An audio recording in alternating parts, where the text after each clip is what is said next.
It's Mike's first flip. Hey everybody, this is episode 5. If you're new here, I'm in the middle of renovating my first income property. Over the last couple of episodes, I've gained a lot of drywall skills, and I'm very happy to report that this should be our final episode adjusting framing and hanging sheetrock. Let's get in there. I'm not gonna be getting rid of the 2x4s in this opening. I think it'll be easier just to remove this stud instead of doing a strong back tying this wall and the garage wall. One way of knowing this isn't load bearing is seeing that there's not actually a real stud behind this one, just some blocking. All right, next, I'm gonna grab my angle grinder and I'm gonna cut off all of those nails flush before I put on new drywall. This whole house has 1/2-inch plywood and it cuts really easily with a straight edge and a utility knife. I'm using 1 1/4-inch drywall screws, but if I was using 3/4-inch thick drywall, I would use 1 5/8 screws. Throughout this video, I'm going to show you how to smooth out all of these transitions between old and new drywall. It'll be really fun, so stay tuned.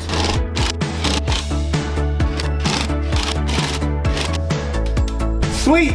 Next, I grabbed my 3M 61 spray adhesive to connect my drywall corner bead to the drywall panels. With this adhesive, you can adjust your corner pieces for about 30 seconds to a minute before everything is locked into place. I'm using pre-mixed all-purpose joint compound to fill in all of the negative spaces and to create a smooth transition around all of my old and new drywall. And here in the spare bathroom next to the kitchen, I'm adding some tape and mud to the corners of this drywall where they just used 1/4 round trim instead of finishing the drywall properly the first time. After this first day, I let the joint compound dry, and the next day I came back with my dad, who was giving me a little bit of help. And action. These upper cabinets are a little bit wonky. Not only are they coming off of the wall a little bit, if you look up on the top, you can see that the plastic angle brackets are broken. So we're gonna bring this cabinet down, that way I can repair it before we throw it back up. Okay, this will be the last one. Okay, 3. Woo, now see. Nice. Success! This drywall underneath the cabinets was damaged so badly, I figured this was the perfect opportunity to replace it while I had easy access to it. This section was originally just filled with small pieces and then a backsplash was on top, but we're gonna replace it with one solid piece that'll look really nice. There were a couple of outlets I needed to work around, so I got my 18-volt oscillating multi-tool with a straight plunge cutting blade, and I used that to cut out some holes where the outlets are gonna be. I went to do a test fit to make sure that everything was gonna line up, but once I saw that the outlets fit perfect, I screwed everything in. And this allowed me to put my final piece of drywall corner trim in this doorway or entryway, and then I finished it out with a little bit of joint compound. In a couple minutes, we're gonna be taking out that fixture. This whole kitchen's gonna have recessed lighting, but I wanted to show you the layout of the switches. One of the switches on this box controls that big fixture, and the other controls a small one that used to be there. I don't want 2 separate fixtures in the kitchen. I just want one switch controlling all the recessed lights, and that's gonna be this one right here. One thing I found out is that this electrical wire just goes straight through the floor and terminates. I thought this whole setup would run to another feed of switches or outlets in a different room, but since it doesn't, we're taking it out. Oh, and this is Andy. He's helping me out. He knows way more than I do. Thanks again. So since we've got 2 sets of lights in this kitchen, we don't need this whole plug and box setup anymore. Like I mentioned, I'm installing recessed lights, and the power for all of those are gonna come from the box where this fixture is right here. So we just did a quick double check to make sure that these wires were connected the way that we thought, and then it was time for me to climb up into the attic to pull those wires we don't need out. Do you think you could help me figure out where I'm at in location to those wires? Oh, there it is. All right, do I pull both of them? Okay, cool. Since we don't need these wires anymore, I pulled them back and I traced them to the breaker box to make sure we weren't leaving any hot leads inside of the attic, and then I closed up those small holes in the ceiling. And before we headed out, Andy gave me the green light to go ahead and cover this small wall. I do have power running inside of this wall, and that's why I wanted to double check everything would be able to close up before I had Andy leave. Basically, I've got power coming in from the attic, and it's gonna feed an outlet box inside of one of these lower base cabinets, and then it goes through the wall and feeds the dining room area. After installing the new drywall pieces, I applied joint compound and tape into all of the corners.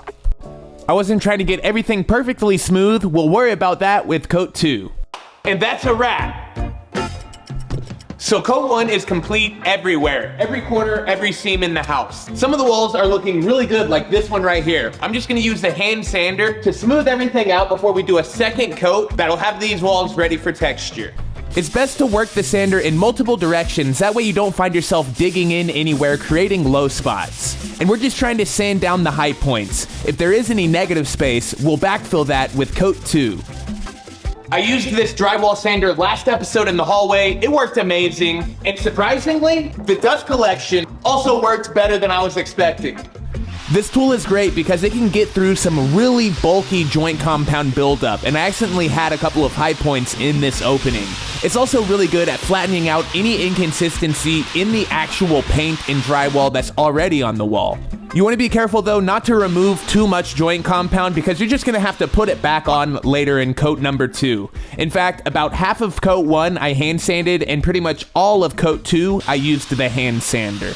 So at this point, we've applied and sanded coat 1 everywhere that needs it in the house, and we'll be right back for coat 2 after a word from today's sponsor, Squarespace. If you need a website, an online store, or just a custom domain, Squarespace is your one-stop shop, and you need zero website building experience. With Fluid Engine, Squarespace's next-generation website design system, it's never been easier to unlock your unbreakable creativity. Start with one of Squarespace's best-in-class templates and then design every aspect with their improved drag-and-drop technology on mobile and desktop.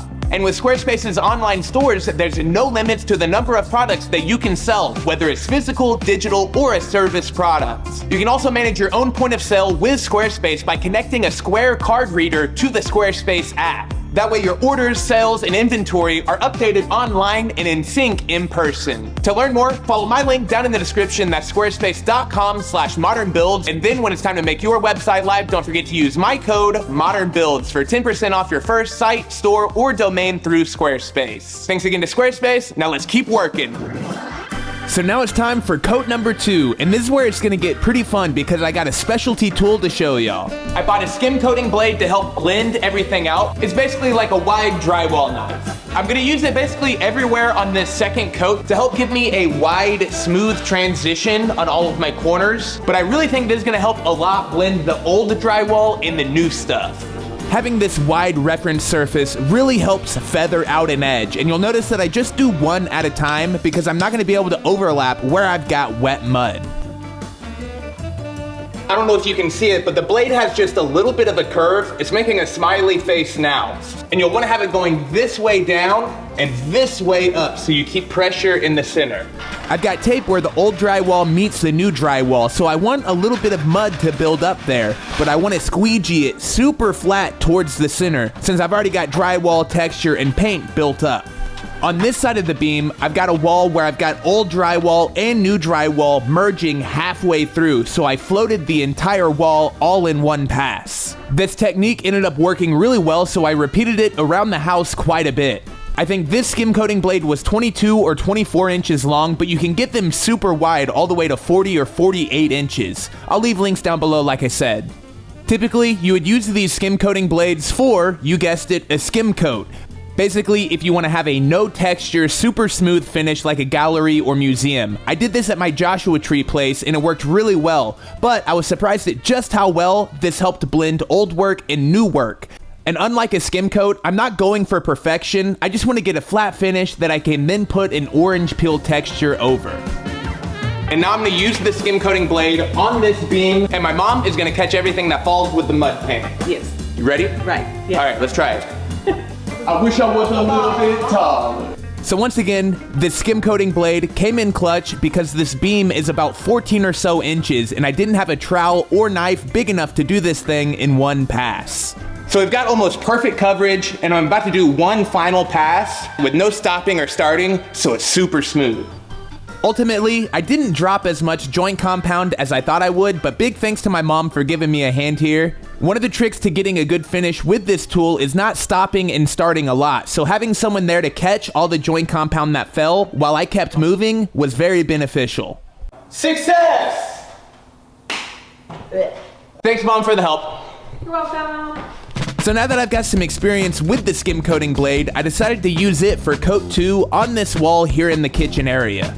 I realized that I could use this to float a quick skim coat over the transition and the rest of the wall to make that transition area completely invisible. And I decided to skim coat this wall where I needed to fix the corners since I had built those up beyond the original texture and paint. Coat 2 on this small wall in the kitchen got it looking really good. I was able to smooth everything out and there were basically no imperfections. In the last episode, we did all of our drywall repairs in the main bathroom and applied our first layer of joint compound. And now I'm applying coat number 2, and you'll notice there's a lot of inconsistencies in this wall because of how much demolition I had to do. So I'm basically doing a skim coat to float and flatten this entire bathroom. Then I'll apply a coat of texture later. If you remember, there used to be a big build out above the vanity, and flattening out all of this drywall was the priority before we could do anything further. Oh, and since this whole skim coating technique worked really well to blend out all of my transitions everywhere else, I decided to use it where I have a similar transition in the master bedroom. We've expanded the master bedroom closet, and so I skim coated this whole area to make the transition invisible. After I smoothed out this wall on the left side of the closet, I also did the ceiling, and this whole patch is really starting to become invisible whenever I have my eyes closed and I touch it with my hand. The next day, I came back and I was really excited because I knew it was my final day of applying big coats of joint compound. I needed to fix the ceiling patches that I had left, including this one here in the hallway, and after I smoothed everything out, I moved on to the other patches that I had in the ceiling here in the kitchen. The same concept that I used on my walls where I had to fix any of my transition areas between old and new drywall also applied on the ceiling. I applied the joint compound way wider than my actual fix, and then I used that skim coating blade to squeegee and trowel everything as smooth as I could get it. In the next episode, I'm coming back with an orange peel texture, and I'll spray that to match the rest of the ceiling. It might be a little bit difficult to see on camera, but I've got this wall behind me and a couple of others that have pretty rough drywall seams where the original sheets were placed, and spots where nail heads are trying to back out a little bit. I'll back in all of these nails and reinforce where I need to with some new screws. Then I'll do a really quick skim coat to blend out those seams after I take off this inspirational quote. I know a lot of people are sad to see this go, but I'm not. I know that doing this entire skim coat is a little bit overkill, but my justification for it is that I'm only doing it for a few walls, especially the ones that are really noticeable right when you walk into the house. If I took this old drywall down and put new stuff up, I would probably still have visible seams because I'm not that great at installing drywall. It's new to me. But I can do a really fast skim coat and get this flat way faster than I could do any of those other options. When we do the orange peel texture in our next episode, we'll just spray down this whole wall instead of just the patch area, and I think this will give us a better blend anyways, so it's kind of a win-win on multiple fronts. As I sand, you'll probably start noticing some of the lines, which are the seams in the drywall, and that's pretty cool. That means we're getting everything flat, and we should be able to apply a texture, and you won't see any of those seams later. And if you're curious about the dust mask that I've been wearing, it's the RZ Mask M2. It has a replaceable filter, is super convenient with this single strap design, and RZ Mask also makes an M2.5 with 2 elastic straps if that's your style. If you want to pick one up, I'll leave a link down in the description, and don't forget to use the discount code MODERNBUILDS. And after sanding, you can really see the seams in the drywall. There's still mud on either side, but we sanded the seam to where everything is flat. And now hopefully when I apply texture next episode, this wall will be seamless. So now let's go do the others. You can always find more imperfections in drywall or joint compound, but at a certain point you've got to call it quits. And for the walls, after I did this final sanding, I did a quick once over, filled any negative spots, and my walls were complete. There's a pretty heavy texture on all of the ceilings where it's basically a little drippy looking. It's not popcorn or asbestos, but I still want to get rid of it, so this sander is going to come in handy again. I loaded this thing up with an 80 grit pad, which was pretty aggressive, and I used medium pressure while pushing up, making sure that I didn't stick in one place for too long. This task was a big workout. It's not for the faint of heart, but it makes a big difference. It really takes that old, dingy vintage look and helps everything feel bright and more modern. And my dad's helping too. Woo! Thanks. My dad and I took turns using the sander, and I've got to say, the help was greatly appreciated because I would have spent an entire day at least doing this myself. Arms tired? Arms tired. Our ceilings are just drywall joint compound sprayed onto the ceiling, but if you've got a traditional popcorn ceiling, it's actually easier to spray and scrape those. In fact, I've got a video of that which I'll leave a link to in the description down below. I am really happy with the results that we got though. After I get done sanding this ceiling here, I'll make sure and show a couple befores and afters, and you can see how much better it looks. We're done. Finally. This has taken far longer than I expected. I figured it would take maybe a week or two to do all of this framing and drywall. It basically took a month and a half, and that's crazy. It would have cost a couple grand to do all of the framing and drywall that I did, so that means I was not efficient DIYing this one. Going forward, I know to always hire out substantial drywall work to pros, and that's what this is all about. This is my first flip, my second renovation, and we're just gonna keep improving from here. So we'll see you next week when we put on drywall texture. Bye.